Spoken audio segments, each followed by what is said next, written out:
90% student Gauss प्रमेय और Gauss प्रमेय पर आधारित न्यूमेरिकल्स में फंसते हैं, बट आपको चिंता करने की जरूरत नहीं है। आपके लिए मैं हूं। मैं आपको गॉस प्रमेय या गॉस प्रमेय इस तरीके से समझाऊंगा, ऐसी ट्रिक से आपको समझाऊंगा कि ये आप कभी भी नहीं भूलेंगे। फिर चाहे आप एग्जाम हो, चाहे न्यूमेरिकल्स हो, हर जगह भौकाल मचा देंगे। तो मैं हूं श्रीधर आचार्य और आज के इस वीडियो में पढ़ने वाले हैं क्लास 12 फिजिक्स का एक मोस्ट इंपॉर्टेंट टॉपिक, गॉस की प्रमेय। तो इसके लिए बच्चों हमें क्या करना है, सबसे पहले एक बंद पृष्ठ की कल्पना करनी है। तो यहां पर अपने पास ये एक बंद पृष्ठ है, ठीक है। और इस बंद पृष्ठ के अंदर यहां पर हमें क्या रखना है, एक प्लस क्यू आवेश रखना है और बिंदु को नाम देना है O। अब बेटा जहां पर भी प्लस क्यू आवेश होता है तो उससे अनंत विद्युत बल रेखाएं निकलती हैं। तो हम किसी एक दिशा में विद्युत बल रेखा को निकाल देते हैं, इसी को विद्युत बल रेखा कहते हैं और इसी को विद्युत क्षेत्र की तीव्रता भी बोलते हैं। सो इसकी दिशा क्या हो जाएगी, ई वेक्टर, ठीक है। अब ये प्रमेय क्या कहती है, अच्छा इस बंद पृष्ठ को नाम दे देते हैं एस। अब गॉस की प्रमेय बोलती है, अच्छा गॉस की प्रमेय होती किस लिए, किसी भी बंद पृष्ठ से गुजरने वाले विद्युत फ्लक्स की गणना करने के लिए जो गॉस साइंटिस्ट थे उन्होंने ये थ्योरम इसीलिए ही दी थी। तो ये थ्योरम ये बोलती है किसी बंद पृष्ठ से गुजरने वाला संपूर्ण विद्युत फ्लक्स, तो इसको हम दर्शा देते हैं फाई ई से, फाई ई। तो फाई ई का मतलब क्या होगा, इस आवेश से जितनी बल रेखाएं गुजरेंगी, कहां से, इस पृष्ठ से होकर। ऐसे समझो एक फुटबॉल है और फुटबॉल के अंदर क्या रखा है, एक प्लस क्यू आवेश रखा है और उस प्लस क्यू आवेश से अनंत विद्युत बल रेखाएं निकल रही हैं। उनकी टोटल नंबर को, टोटल संख्या को ज्ञात करने के लिए ही हमें गॉस प्रमेय पढ़ना है। तो क्या कहती है गॉस प्रमेय, किसी बंद पृष्ठ से गुजरने वाला संपूर्ण विद्युत फ्लक्स, मतलब कितना हो जाएगा फाई ई, उस बंद पृष्ठ के अंदर उपस्थित कुल आवेश का, तो कुल आवेश कितना है प्लस क्यू, कुल आवेश का 1/एप्सिलॉन 0 गुना होता है। फिर से सुनो, फाई ई मतलब क्या, संपूर्ण विद्युत फ्लक्स, ठीक है। संपूर्ण विद्युत फ्लक्स कुल आवेश का 1/एप्सिलॉन 0 गुना माने गुणा होता है, ठीक है। इसके पहले किसी बंद पृष्ठ से गुजरने वाले विद्युत फ्लक्स की गणना करने के लिए अपन ने कौन सा सूत्र पढ़ते हैं, फाई ई बराबर सरफेस इंटीग्रेशन का साइन, फिर ई वेक्टर और फिर डॉट ds वेक्टर, ऐसे निकालते हैं। तो गॉस प्रमेय में गॉसन ने बोला इसको, फ्लक्स को ऐसे ना निकाल के आप ऐसे भी निकाल सकते हो, इस फॉर्मूले से भी विद्युत फ्लक्स निकाल सकते हो और इस फॉर्मूले से भी विद्युत फ्लक्स निकाल सकते हो। तो बड़ी ही सिंपल बात है, बंद पृष्ठ के अंदर जितना भी आवेश है उस आवेश को 1/एप्सिलॉन 0 से गुणा कर दो तो उस बंद पृष्ठ से गुजरने वाला विद्युत फ्लक्स मिल जाएगा। कितनी अच्छी बात है। जबकि इसमें अपन को क्या करना पड़ता था, विद्युत क्षेत्र, फिर उसका क्षेत्रफल, फिर उस पर लंबवत जो वेक्टर होता है उसकी दिशा ज्ञात करनी पड़ती है, फिर कोण का मान ज्ञात करना पड़ता है, फिर फलाना करना पड़ता है, फिर अपन फ्लक्स का मान ज्ञात कर पाते थे, ठीक है। तो अब इसको अपन को क्या करना बेटा, प्रमेय हमेशा क्या की जाती है, प्रूफ की जाती है। तो हेडिंग दीजिए प्रूफ। प्रूफ मतलब क्या, व्युत्पत्ति। गॉस के नियम का हमको प्रमाण देना है, सिद्ध करना है। एक बार वीडियो की क्वालिटी चेक कर लूं मैं, बढ़िया। तो इसके लिए क्या लिखोगे, माना किसी बंद पृष्ठ एस के अंदर, ये कौन सा पृष्ठ है, एक बंद पृष्ठ है। तो माना किसी बंद पृष्ठ एस के अंदर बिंदु O पर एक प्लस क्यू आवेश रखा है, तब इस आवेश से r दूरी पर एक बिंदु P है, ये जो बिंदु है इसको नाम दिया अपन ने P, एक बिंदु P है, तब इस बिंदु P पर विद्युत क्षेत्र की तीव्रता, तो विद्युत क्षेत्र की तीव्रता क्या हो जाएगी बेटा, E बराबर 1/4 पाई एप्सिलॉन 0, आवेश कितना है Q बटे कितना हो जाएगा r², और विद्युत क्षेत्र की तीव्रता का मात्रक न्यूटन पर कूलम, और ये है कैसी राशि, सदिश, तो यहां पर लिख देना OP वेक्टर के अनुदिश। ठीक है, ये है O, ये है P, OP वेक्टर के अनुदिश होगी कौन, इस विद्युत क्षेत्र की तीव्रता की दिशा।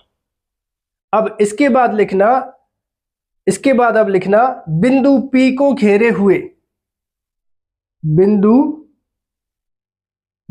P को घेरे हुए एक अल्प पृष्ठ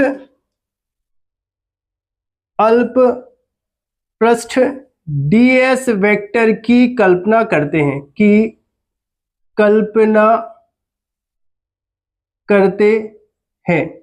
देखो यहां पे बिंदु P दिख रहा है कि नहीं, इस बिंदु P को घेरे हुए एक अल्प पृष्ठ की कल्पना कर देते हैं।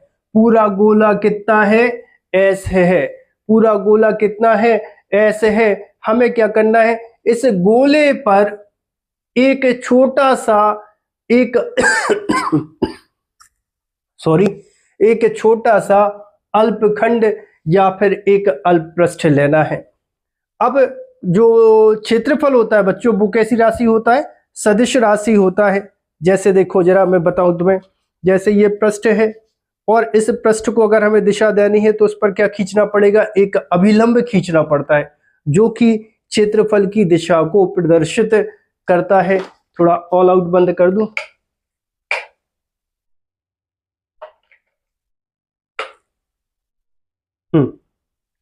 तो क्या बोला मैंने, इस बिंदु P को घेरे हुए एक जो छोटा सा पृष्ठ है उसको हमें क्या देना है, दिशा देना है, और उस दिशा को नाम देते हैं क्या, ds वेक्टर। भाई पूरा कितना है, s है, तो उसको छोटा सा पार्ट कितना हुआ, छुट्टू सा पार्ट हुआ, ds वेक्टर। तो ये अपन ने क्या लिखा, बिंदु P को घेरे हुए एक अल्प पृष्ठ ds वेक्टर की कल्पना करते हैं, तब इस पृष्ठ से गुजरने वाला विद्युत फ्लक्स। अब बेटा विद्युत फ्लक्स का फॉर्मूला क्या होता है, अगर पता है तो कमेंट बॉक्स में कमेंट करके बता दो, विद्युत फ्लक्स का फॉर्मूला क्या होता है, पता है क्या होगा, हाँ, डी फाई ई। फ्लक्स को तो फाई से दर्शाते, फाई ई से, लेकिन हम तो छोटे से पृष्ठ से बात कर रहे हैं, पूरा एस है तो छोटा सा क्या है, ds। तो डी फाई ई बराबर फिर क्या आता है, ई वेक्टर डॉट कितना आ जाएगा, ds वेक्टर, फिर कितना आ जाएगा, डी फाई ई बराबर ई वेक्टर, और डॉट हटाओगे तो क्या आ जाएगा, cos थीटा, डॉट और ये वेक्टर हटाते हैं तो आता है क्या, cos थीटा। तो ई ds cos थीटा। अब यहां पर ये cos थीटा किस किस के बीच का कोण है, बोलो, ये जो थीटा दिख रहा है किस किस के बीच का कोण है, तो हमें बताना पड़ेगा, जहां थीटा E मतलब विद्युत क्षेत्र E और ds या फिर E और ds के बीच का कोण है। किसके बीच का कोण है, ये देखो, ये जो विद्युत क्षेत्र या विद्युत बल रेखा जो दिख रही है वो, और उस छोटे से अल्पखंड पर जो हमने वेक्टर खींचा है वो, उन दोनों के बीच का कोण है। तो यहां पर इन दोनों के बीच के कोण को क्या बोला बेटा, थीटा। अब तुम्हें दिख रहा है कि जो विद्युत क्षेत्र है वो ऐसे है, और जस्ट उसके पीछे क्या है, उसका इस पृष्ठ का अभिलंब यानी यूनिट वेक्टर, दोनों की दिशा एक है, सो थीटा कितना हो जाएगा, थीटा हो जाएगा 0 डिग्री। क्या बोला मैंने, इसी डायरेक्शन में है विद्युत क्षेत्र और उसी डायरेक्शन में है, देखो मैं अलग अलग बता रहा हूं, ये है विद्युत क्षेत्र और ये है सरफेस पर खींचा गया क्या, एरिया वेक्टर। दोनों कैसे हैं, एक ही दिशा में है, सो थीटा कितना रख दोगे, 0 डिग्री रख दोगे। ठीक है, तो ये मान यहां पर रखें अपन, तब ये बन जाएगा, देखो डी फाई ई बराबर E into D S cos 0। ठीक है, अब इसके बाद क्या होगा, देखो कॉस 0 का मान होता है 1, कॉस 0 का मान होता है 1, तब ये हो जाएगा डी फाई ई बराबर ई इंटू डी एस। बोलो यहां तक बातें क्लियर हैं क्या, इसको देना समीकरण नंबर 1। ठीक है, सो वीडियो को पॉज करके इतना जल्दी से नोट कर लीजिए, फिर आगे अपन सॉल्व करें।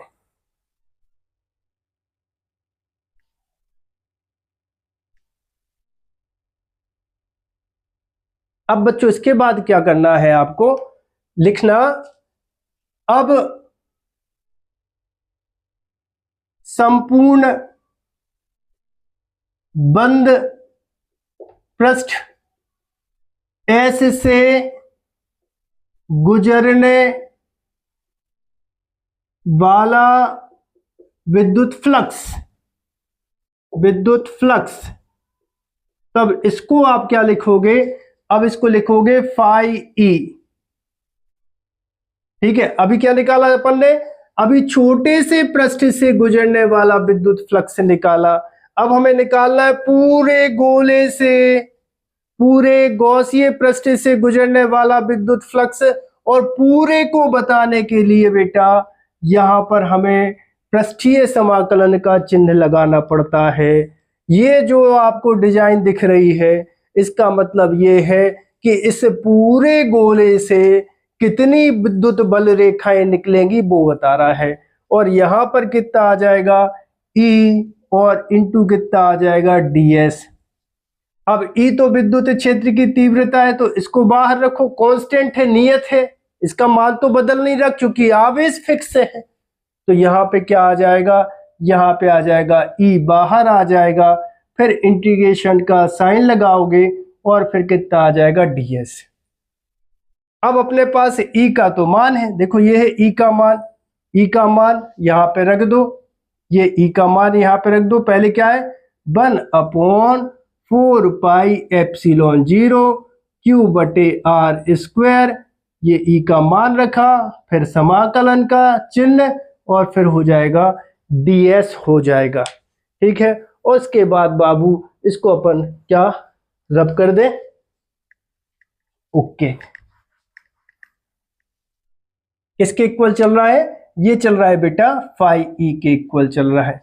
अब वो मुझे ये बताओ कि ये जो ds है, तो ds का मतलब क्या है, इस पूरे गोले का एक छोटा सा अल्पखंड, एक छोटा सा चुन्नू सा पृष्ठ, और सामने क्या लगा है, समाकलन, जो कि इन छोटे छोटे से टुकड़ों के योग को प्रदर्शित करता है।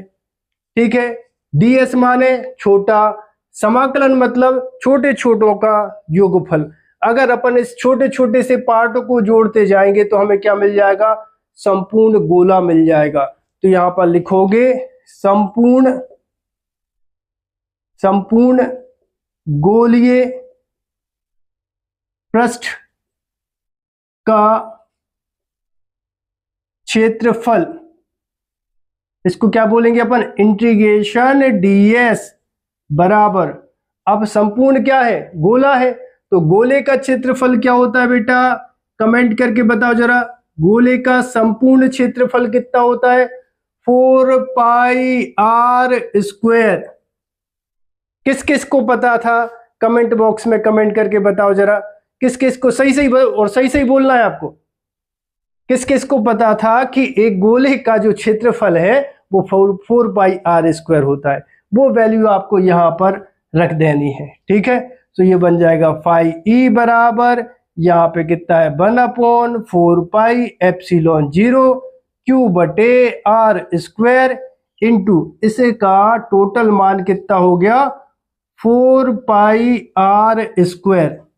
अब बच्चा देखो 4 पाई से 4 पाई को निपटा दो, मतलब कैंसिल कर दो, और यहां से आर स्क्वायर से आर स्क्वायर को कैंसिल कर दो, तब ये बचेगा बेटा फाई ई बराबर क्यू बटे, यहां से बचा क्यू और बटे में क्या बचा है एप्सिलॉन 0। बच्चा यही तो है गॉस की प्रमेय। ठीक है, सो इस वीडियो में क्या पढ़ा हमने, गॉस प्रमेय। बच्चों अगले वीडियो में हम पढ़ने वाले हैं गॉस प्रमेय के अनुप्रयोग। तो आई होप आप सभी को वीडियो पसंद आ रहे होंगे। यदि आप सभी को वीडियो पसंद आ रहे हो तो चैनल को सब्सक्राइब करें, वीडियो को लाइक करें और वीडियो को अपने दोस्तों के साथ शेयर करें ताकि उनका भी भला हो सके। मिलते हैं बच्चों अगले वीडियो में।